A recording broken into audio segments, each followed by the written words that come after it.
Es el año 1979, y mientras el mundo sufría algunos cambios, en Irán comenzó una revolución que transformó su nación para siempre.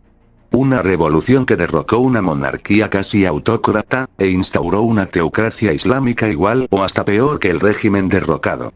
¿Pero por qué ocurrió todo esto? Pues es hora de descubrirlo.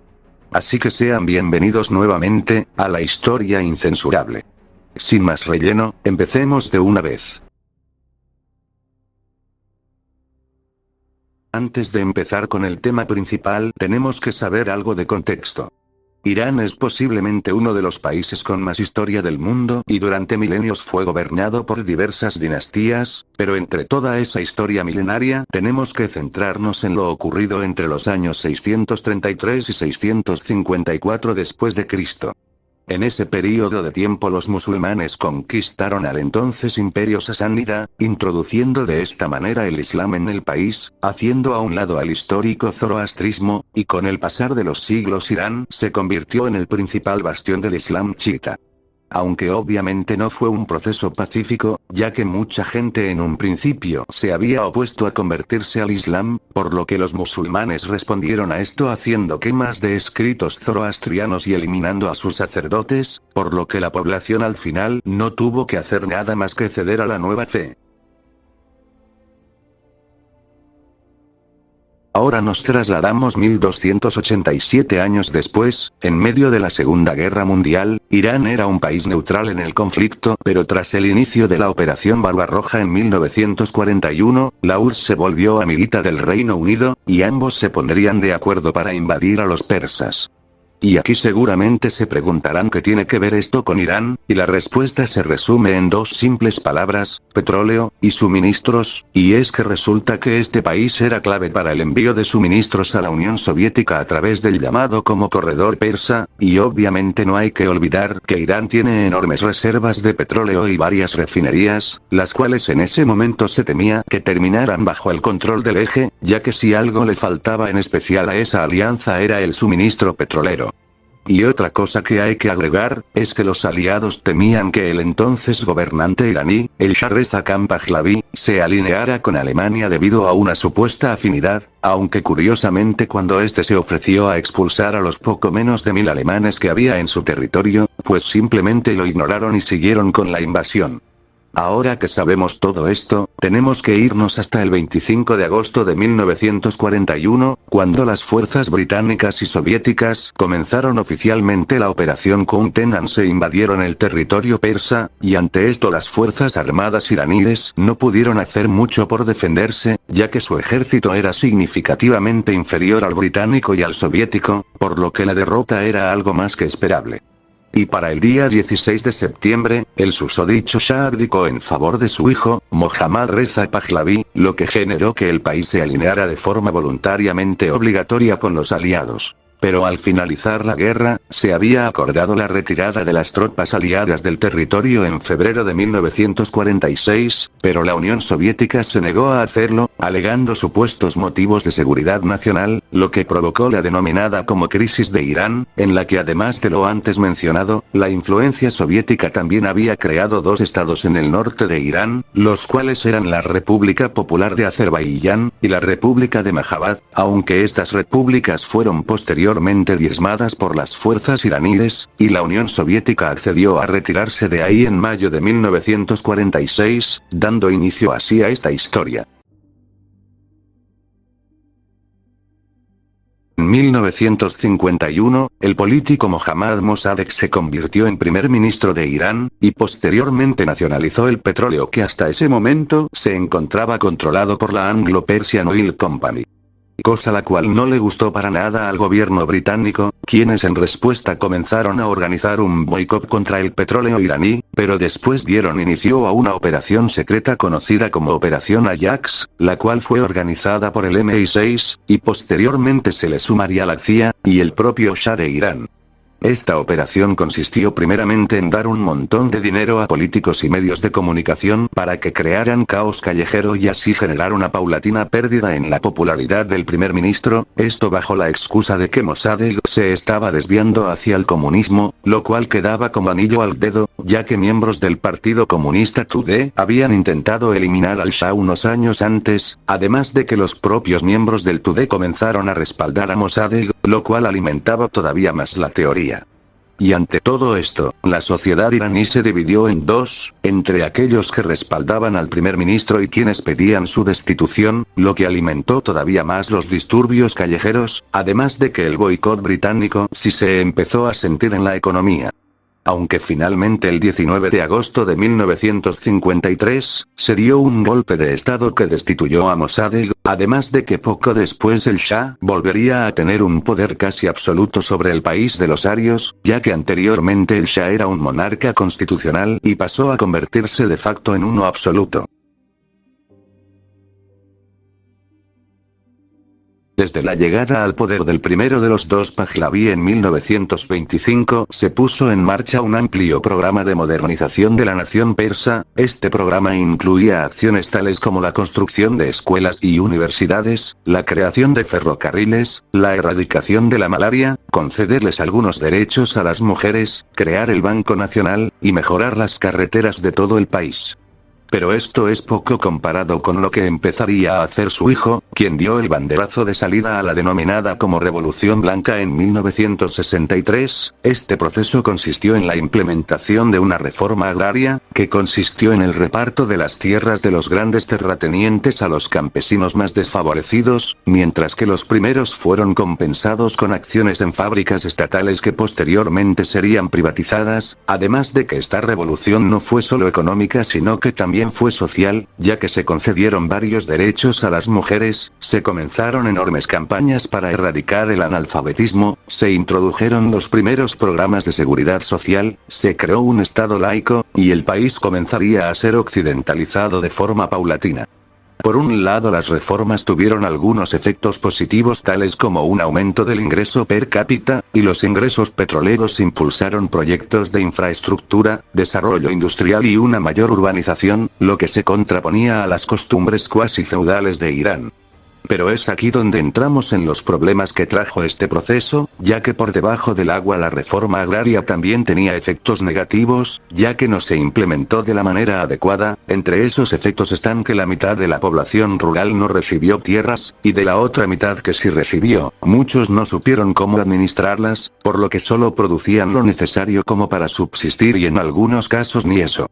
Además de que esta reforma generó que el campo se dividiera en tres, los agricultores prósperos, los pequeños propietarios y los nuevos jornaleros, siendo los primeros los únicos realmente beneficiados por la reforma, estando compuesto por jefes de aldeas y algunos viejos terratenientes. El segundo grupo eran aquellos que no recibieron más de 10 hectáreas, y los últimos eran los que no recibieron ni un centímetro cuadrado de tierra, de los cuales muchos tuvieron que emigrar a zonas urbanas para tener un mejor futuro. Pero lo que verdaderamente ocasionó el fracaso de este programa, fue la oposición conservadora y tradicionalista, principalmente proveniente del clero chií. Primeramente se enojaron porque perdieron gran parte de sus poderes e influencia tradicionales, el laicismo promovido por el Shah no era del agrado del clero, además de que gran parte del clero era proveniente de familias terratenientes a los que no les gustaba la reforma agraria, pero si había algo en especial que les disgustaba era el proceso de occidentalización, esto debido a que se estaba dejando a un lado las tradiciones iraníes, para bajo su perspectiva, adoptar una cultura extranjera que provocaría que Irán perdiera su esencia. Otra cosa que no les gustaba era el apoyo por parte del gobierno del Shah a este estado que no creo poder mencionar, pero que creo que a menos que vivas debajo de una piedra sabrás cuál es, ya que sí, en una enorme contraposición a la situación actual, Irán y este estado eran amigos y cooperaban en sectores industriales, petroleros y militares, siendo Irán el mayor aliado del estado de la Estrella de David en la región, cosa la cual disgustaba a los iraníes más tradicionalistas, quienes mostraban un mayor apoyo al establecimiento de un Estado palestino, esto gracias a la obvia afinidad religiosa. Pero entre todos esos críticos estaba un clérigo bastante importante, un tal Ruhollah Khomeini, más conocido por el título de Ayatollah Khomeini, quien comenzó a protestar contra el Shah en 1963, pero poco después sería arrestado, y posteriormente fue obligado a irse al exilio a Turquía, luego a Irak, y por último a Francia. Si te está gustando este video, no olvides suscribirte, darle like, y activar la campanita de notificaciones. Continuemos.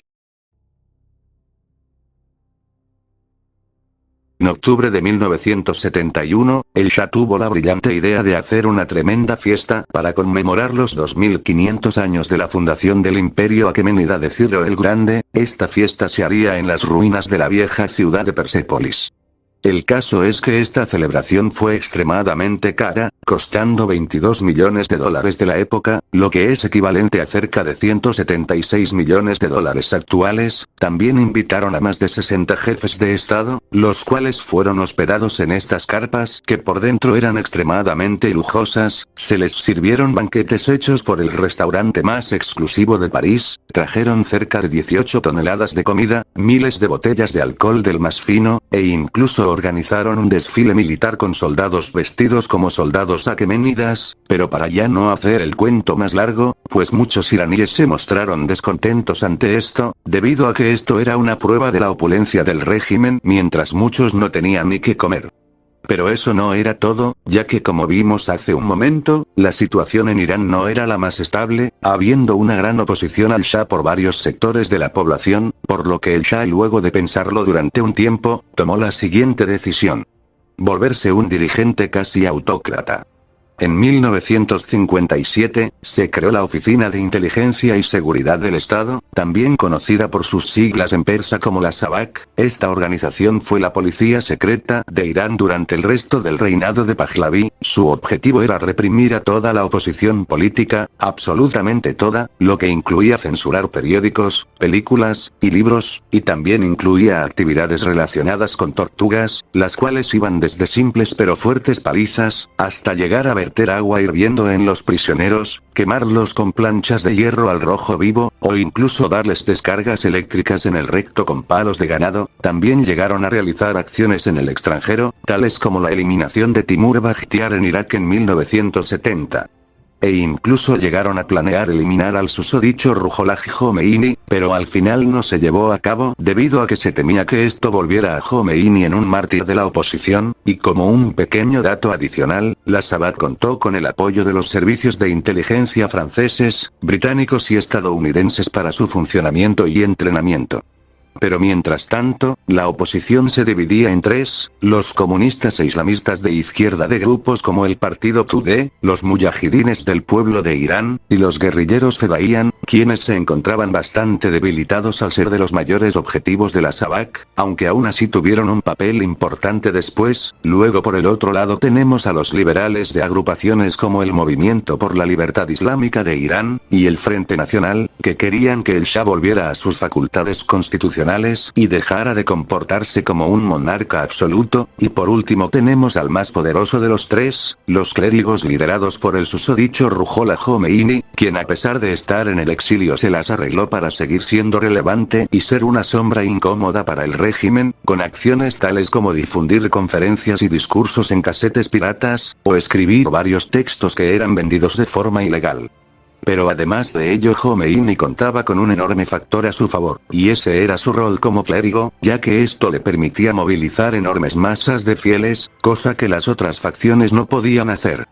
Aunque eso sí, no todos los clérigos lo apoyaron, algunos como Mohammad Kazem Shariat Madari siempre se mantuvieron al margen de la situación, e incluso abogando más por una democracia que por una teocracia islámica. Pero volviendo con Khomeini, el tipo también se encargó de unir a la oposición, a excepción de los comunistas ateos, bajo la bandera de luchar por mejores condiciones económicas para los iraníes de a pie y en general sacar al Shah del poder, aunque medio que ocultó sus planes de gobierno islámico para que la oposición no se volviera a dividir. A partir de finales del año 1977, las protestas contra el Shah se comenzaron a intensificar. Pero en enero del 78, el periódico Etelat publicó un artículo titulado como Irán y la colonización roja y negra, en el que acusaron a Jomeini de ser un traidor que buscaba dejar a Irán en manos de neocolonialistas. Obviamente esto no les gustó a sus fanáticos, quienes inundaron las calles de la ciudad de Qom el día 9 de enero, a lo que las fuerzas gubernamentales reaccionaron con violencia dejando entre 5 a 300 manifestantes eliminados. Unos 40 días más tarde, el 18 de febrero, siguiendo la tradición chií para conmemorar la partida de una persona, miles de personas salieron a manifestarse en las calles de varias ciudades de Irán, en la que se quemaron supuestos símbolos occidentales, como bares y cines y también oficinas gubernamentales como bancos y comisarías de la policía, dejando a 6 personas privadas de la vida, aunque Jomeini exageró la cifra diciendo que eran cientos de mártires, a lo que le siguieron más protestas cada 40 días entre los meses de marzo y mayo de ese año. Ante esto, el Shah decidió continuar con sus planes de modernización, pero cediendo a algunas de las demandas de sus opositores, tales como prometer elecciones limpias para el parlamento el siguiente año, bajarle 2 rayitas a la censura, a la corrupción, y a la represión de la SAVAK, además de instruir a los soldados a no usar la fuerza letal, pero varios se pasaron esto por el arco del triunfo. Pero esto parecía dar frutos, ya que las protestas se relajaron por unos meses. Sin embargo, el año anterior el primer ministro, Hamzida Mouzegar, había hecho bastantes recortes al gasto público con tal de reducir la inflación, pero tuvieron el efecto secundario de provocar muchos despidos de trabajadores, por lo que ahora las protestas revivían, y con grupos izquierdistas uniéndose masivamente a estas. También en ese mismo mes en Isfahán estallaron más protestas exigiendo la liberación del ayatolá Jalaluddin Tajeri, en la que otra vez incendiaron edificios gubernamentales y hasta un autobús en el que viajaban residentes estadounidenses, por lo que se declaró la ley marcial en la ciudad, pero esto sirvió para lo mismo que sirven las instrucciones en las botellas de champú, o sea para nada, ya que a finales del mes Mouzegar presentó su dimisión, siendo reemplazado por Jafar Sharif Emami, quien comenzó una campaña todavía mayor para apaciguar las protestas, tales como abolir el unipartidismo del Partido de la Resurrección de la Nación iraní, liberar presos políticos, destituir a varios comandantes de la SAVAK, rebajar todavía más la censura e incluso llegando a cerrar discotecas y casinos para calmar a los opositores más tradicionalistas. Sin embargo, el fin de la censura en lugar de calmar las protestas solo las intensificó más, ya que los periódicos comenzaron a tirarle tierra al Shah, lo que obviamente alimentaba el descontento. Pero al mismo tiempo que todo esto pasaba, el 19 de agosto también ocurrió el incendio del Cinema Rex, uno de los peores atentados del terror de los últimos 50 años, en el que 4 partidarios islámicos bloquearon las puertas del susodicho cine en Abadán, lo rociaron con gasolina y le prendieron fuego, dejando entre 377 a 470 eliminados. Este evento lo menciono ya que muchos iraníes pensaron que este ataque fue una falsa bandera de la SAVAK para echarle la culpa a los opositores, además de que el propio Jomeini difundió este rumor para avivar más las protestas, y efectivamente eso sucedió. Ya llegando al mes de septiembre todo comenzó a irse al traste, ya que el Shah tuvo que declarar ley marcial y toques de queda nocturnos en las principales ciudades, pero un 8 de septiembre cerca de 6.000 manifestantes, ya sea por rebeldía o desconocimiento, rompieron la ley y se reunieron en la plaza Jaleh de Teherán, por lo que los militares dieron disparos de advertencia, pero estos fueron ignorados, así que decidieron hacerlo directamente a la multitud, con lo que eliminaron a 64 de ellos, lo que posteriormente se conoció como el Viernes Negro. Pero otra vez Jomeini exageró las cifras hasta los 4.000, y el Shah criticó las acciones de sus propios militares, por lo que tomó la decisión de no disolver más protestas, incluso si la ley marcial seguía presente. Para el mes de noviembre, la situación ya se le había salido completamente de las manos al Shah, y a su vez bajo presiones del gobierno iraní, Jomeini se movió de su exilio en Irak para irse a Francia, donde comenzaría a dar entrevistas para distintos medios, lo que le generó mayor popularidad en Occidente, y en ese mismo mes el líder del Frente Nacional, Karim Zanjavi, se reunió con él para firmar un borrador constitucional de tipo democrático islámico, para así conseguir una alianza entre el clero y los demócratas seculares, aunque solo fue para crear una fachada democrática. En ese mismo noviembre, los estudiantes de la Universidad de Teherán tomaron el recinto educativo, por lo que tuvieron un motín a gran escala con miembros del ejército, y poco después se expandió a todo Teherán, en el que por enésima vez comenzó lo mismo de siempre, es decir, quemar edificios gubernamentales, cines, etc., hasta la embajada británica fue parcialmente incendiada. Al día siguiente el Shah nombró un nuevo gobierno dirigido por el general, Gholam Reza Azhari, con el fin de intentar estabilizar el país, pero ese mismo día el Shah cometió el posiblemente peor error de su vida, al salir en la televisión nacional a decir que había escuchado a los manifestantes, que los apoyaba y que se disculpaba por los errores de su reinado, pretendiendo restringir las acciones del nuevo gobierno para evitar instaurar una dictadura militar. دسیسه و سوء استفاده دیگران از احساسات و خشم شما. Pero los militantes islámicos interpretaron este discurso como una señal de debilidad. Para el mes de diciembre, se dieron inicio a las llamadas manifestaciones de Muharram, que fueron de un carácter ultramasivo, llegando a congregar hasta 9 millones por todo el país, exigiendo la destitución del Shah y el regreso de Jomeini. Las protestas tuvieron un gran éxito, y el Shah comenzó poco a poco a apartarse, siendo su salida del poder algo que sucedería más temprano que tarde.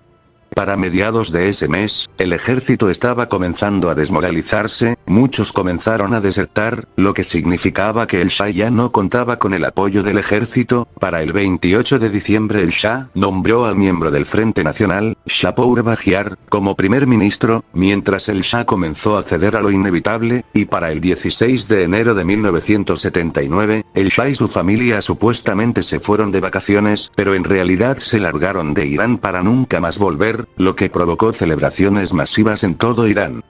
Poco después Bakhtiar disolvió definitivamente la SAVAK, liberó a todos los presos políticos y prometió elecciones libres.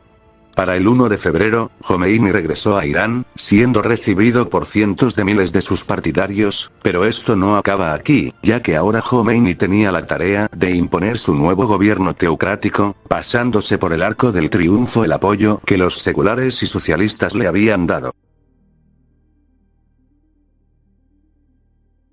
El 11 de febrero, Bakhtiar se vio obligado a abandonar el poder y en cambio el ayatolá colocó en el puesto al moderado, Mehdi Barzagán, con la tarea de liderar un gobierno provisional, comenzando así el proceso de establecimiento de la nueva República Islámica, el cual inició formalmente con el referéndum del 31 de marzo para abolir la monarquía, en el que el 99.31% del electorado votó por esto. Pero a pesar de que el Shah ya no estaba en el país, este seguía estando bastante inestable, debido a que las distintas facciones que apoyaron el derrocamiento, comenzaron una lucha de poder para encabezar a la nueva república, y después de esto se presentó la crisis de los rehenes, que provocó la renuncia de Barzagán. Pero ¿cómo consolidó su poder el ayatolá? Pues fácil, comenzó a perseguir, prohibir, y a eliminar a los más políticos más moderados y a los comunistas, esto a través de tribunales revolucionarios, también creó la Guardia Revolucionaria, restringió los medios de comunicación que no estuvieran a su favor, o básicamente hizo lo que hace cualquier dictadura. Y esto no solo se limitó al año 1979, sino que se extendió hasta mediados de los 80s, e incluso los tribunales revolucionarios siguen existiendo hasta el día de hoy. En diciembre de ese año se aprobó una nueva constitución nacional, en la que se estableció a Irán como una república islámica, y se creó la figura del líder supremo, que sería para el propio Jomeini, además de que todas las leyes tendrían como base la ley sagrada del Islam. Esto último incluyó leyes bastante polémicas, como reducir la edad de matrimonio en las mujeres a únicamente 13 años o incluso menos con la aprobación de los padres, la obligación de portar el velo islámico o hijab en las mujeres, y distintas leyes en contra de la blasfemia. Y aunque con el pasar del tiempo algunas de estas leyes se fueron moderando, eso no quita que Irán siga siendo hasta el momento una dictadura teocrática. Si te gustó este video no olvides suscribirte, darle like, y activar la campanita de notificaciones para que no te pierdas ningún video nuevo. Y si quieres y tienes la posibilidad, puedes hacerte miembro del canal o dejarme un super gracias. Nos vemos en el siguiente video, hasta la próxima.